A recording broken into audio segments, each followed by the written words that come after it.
What's up with society exactly? I mean, is it a smoothly functioning whole with different parts that fit together to keep it ticking? Or is it a jumble of different competing groups constantly at each other's throats struggling for control? Or maybe it's just, a bunch of people who are just trying to get through their days. The fact is, there isn't one answer to the question of what the nature of society really is. But all three of the models I just described, society as a well-oiled machine, as a group of competing interests, and as a bunch of people just interacting with each other, they're all worth considering because they each offer their own perspectives on the social world, and they're each crucial to the understanding of the practice of sociology in education.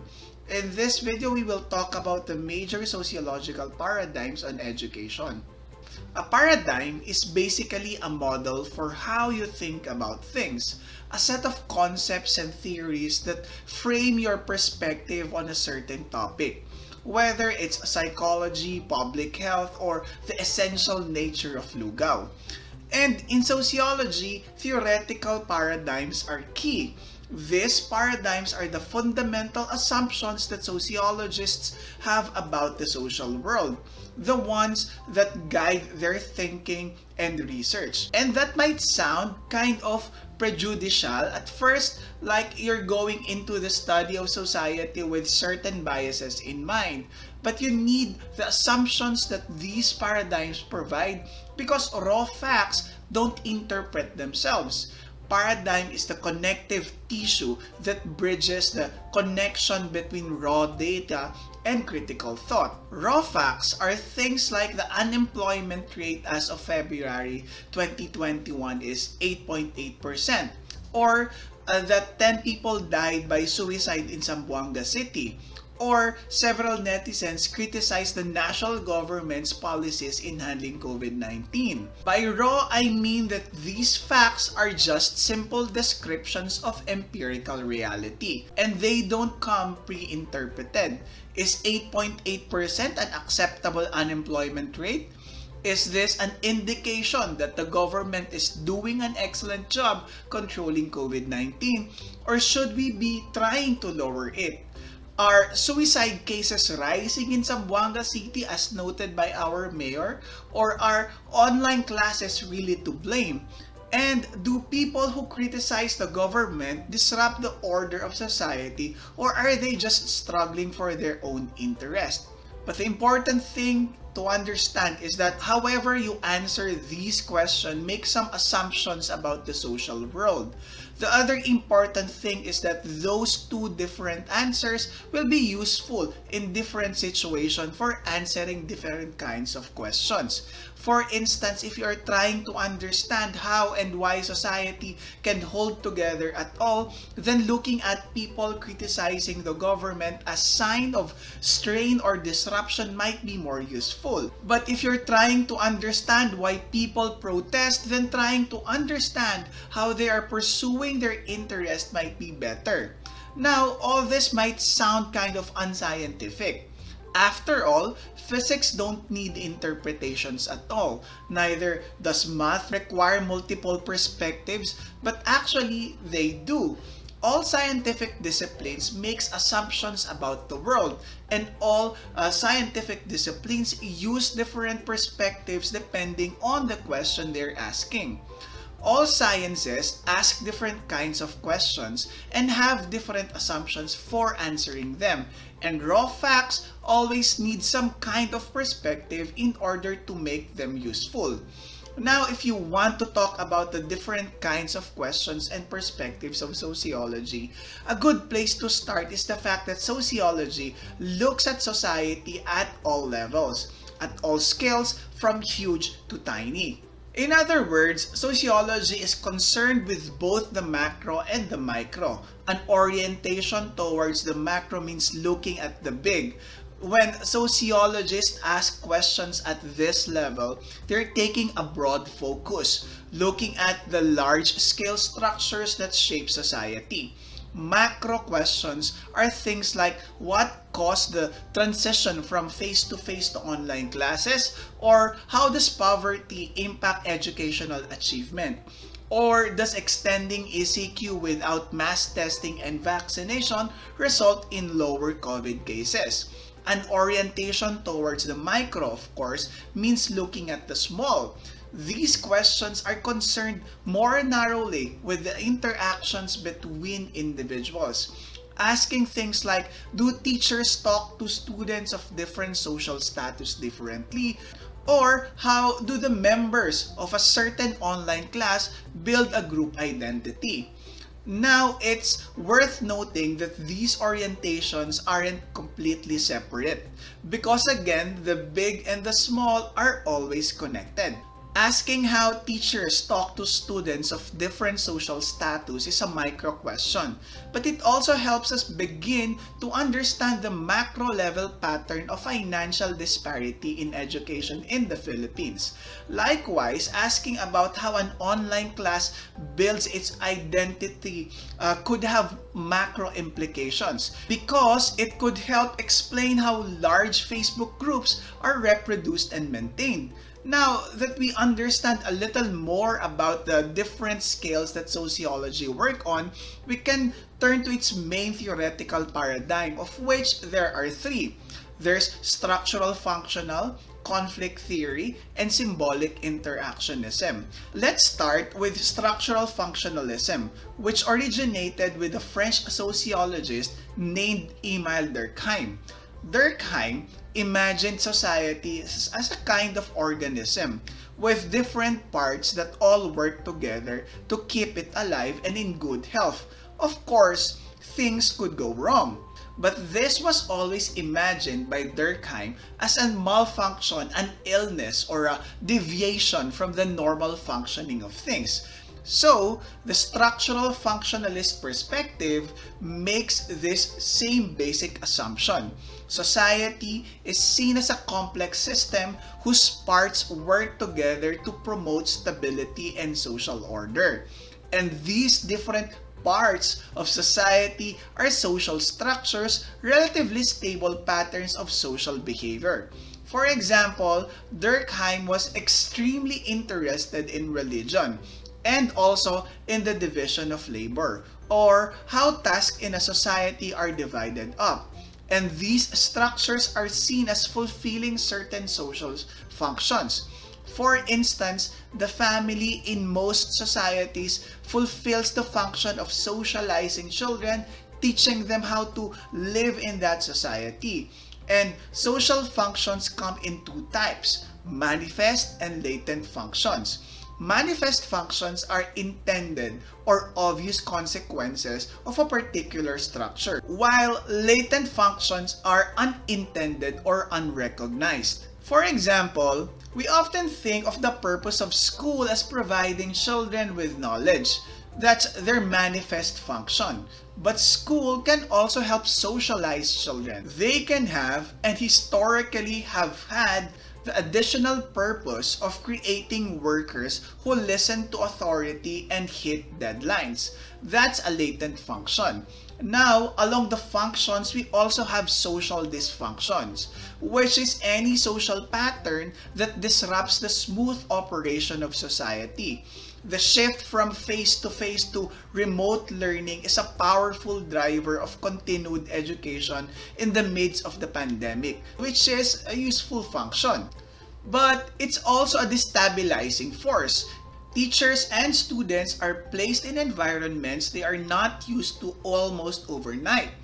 Not to mention creating a wider gap between students who have access to resources with students who are marginalized, those in poverty, those in far-flung areas, and many more. Since September 2020, at least 2.3 million children have not enrolled for the current school year as the educational system migrates to distance modes of learning.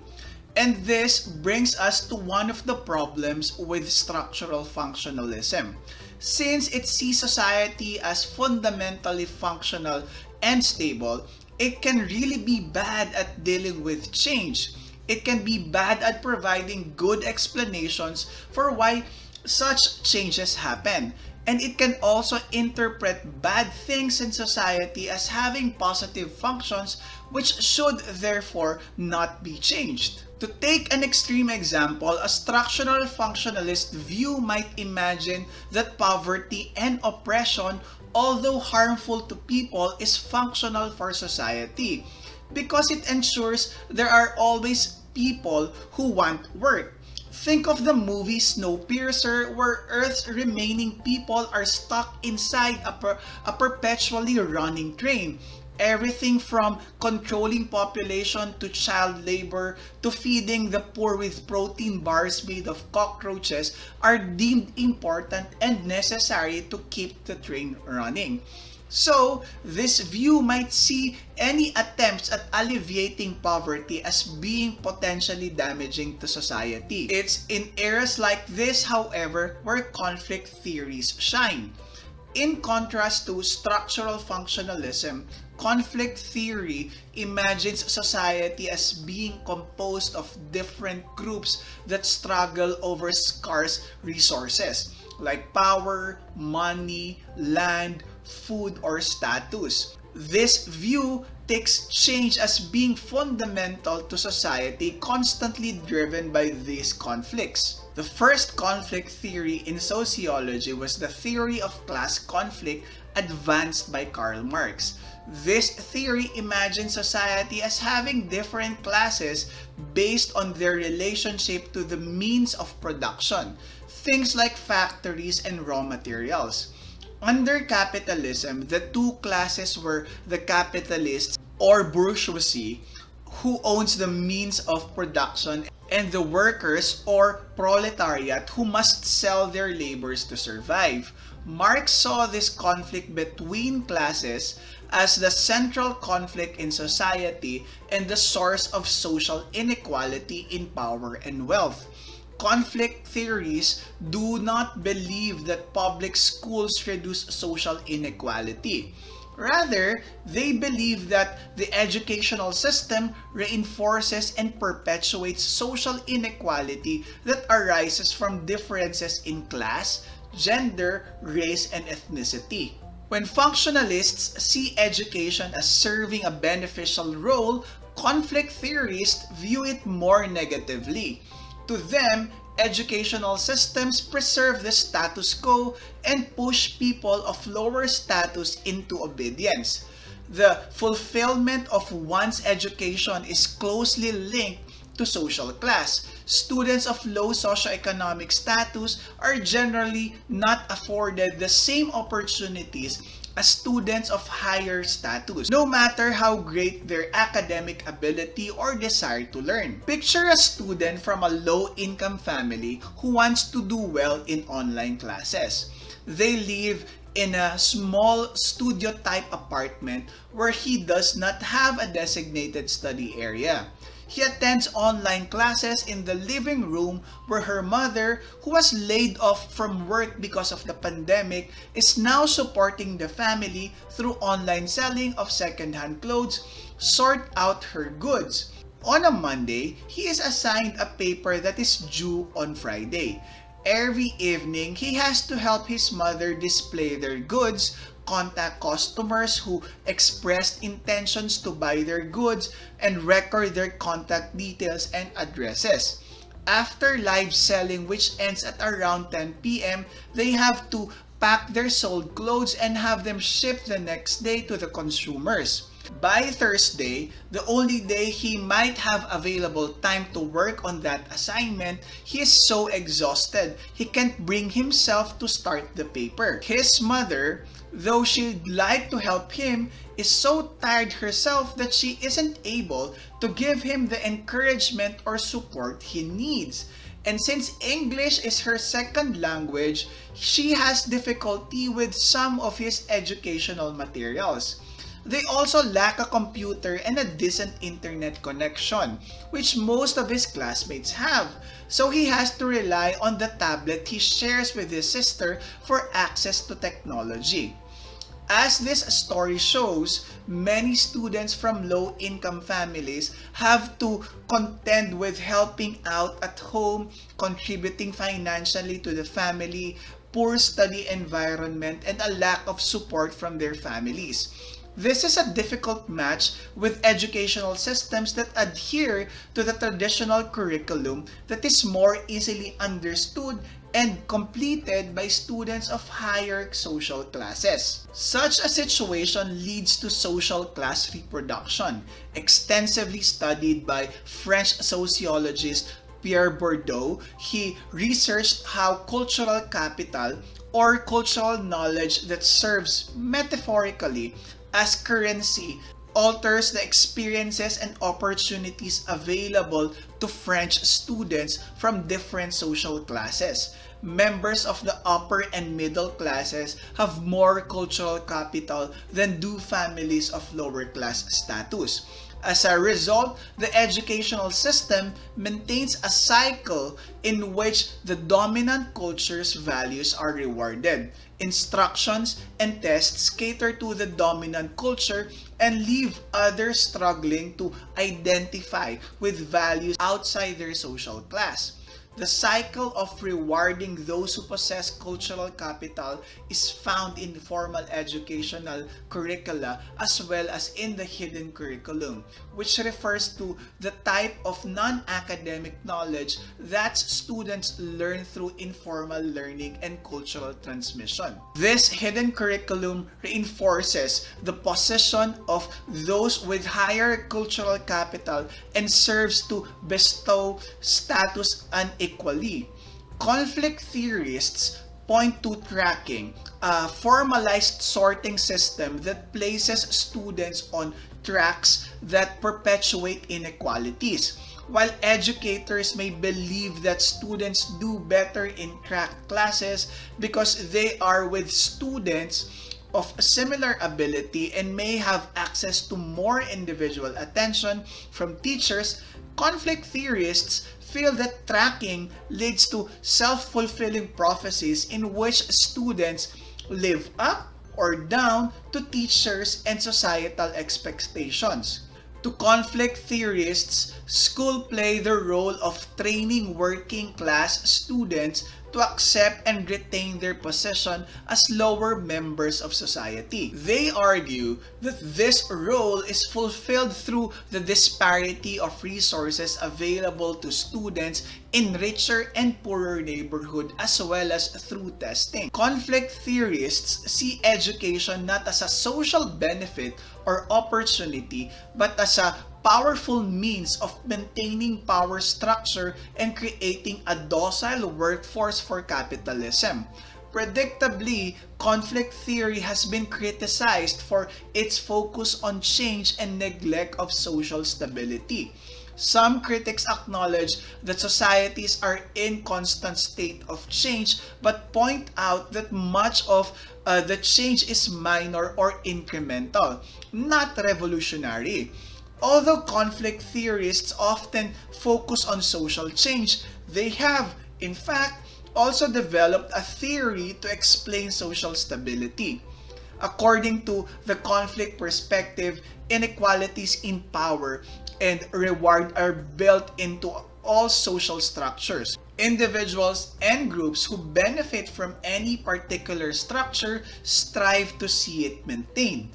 For example, the wealthy may fight to maintain their privileged access to higher education by opposing measures that would broaden access, such as affirmative action or public funding. Lastly, symbolic interactionism looks at individual and group meaning-making, focusing on human action instead of large-scale social structures. Symbolic interactionists limit their analysis of education to what they directly observe happening in the classroom. They focus on how teachers' expectations influence student performance, perceptions, and attitudes. Robert Rosenthal and Leonore Jacobson conducted the landmark study for this approach in 1968. First, they examined a group of students with standard IQ tests. The researchers then identified a number of students who they said would likely show a sharp increase in abilities over the coming year. They informed the teachers of the results and asked them to watch and see if this increase did occur. When the researchers repeated the IQ test at the end of the year, the students identified by the researchers did indeed show higher scores. The significance of this study lies in the fact that the researchers had randomly selected a number of average students. The researchers found that when the teachers expected a particular performance or growth, it occurred. While symbolic interactionist sociologists can document this process, they have yet to define the exact process of how teachers form their expectations or how students may communicate subtle messages to teachers about intelligence, skill, and so forth. Obviously, these three different paradigms provide radically different ways of looking at education and the social world in general. But this is because they all grasp at different parts of it. They each give us a different lens through we can see our social lives, just like science sometimes need a microscope and sometimes need a telescope.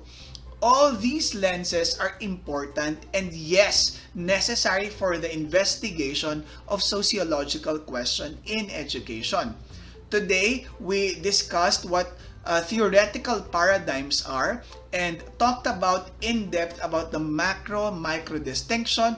Then we took a look at the three major paradigms in sociology of education and learned a bit about advantages and their disadvantages. My name is Lex Kamitan and thank you for watching.